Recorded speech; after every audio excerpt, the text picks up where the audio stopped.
حزب الله لبنان پایگاه کنترل و مراقبت هوایی میرون ارتش رژیم صهیونیستی را که در بلندی‌های جرمق، مرتفع‌ترین کوه شمال اراضی اشغالی قرار داشت، با شلیک 62 موشک از انواع مختلف هدف قرار داد. این پایگاه علاوه بر کنترل و پایش اطلاعات هوایی در محدوده آسمان لبنان، سوریه، ترکیه و قبرس، در جنگ الکترونیک نیز پایگاه اصلی نظامیان صهیونیست در شمال اراضی اشغالی بود.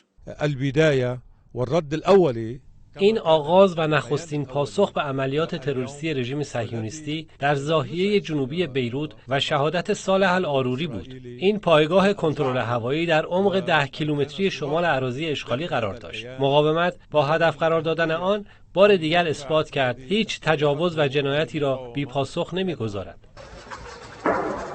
استحکامات پایگاه‌های مت‌الله و بیاض بیلیدا و تجمع نظامیان صهیونیست در پادگان‌های رامیم و آویویم و پایگاه‌های جلل العلام و المناره دیگر اهداف عملیات تهاجمی حزب الله بودند.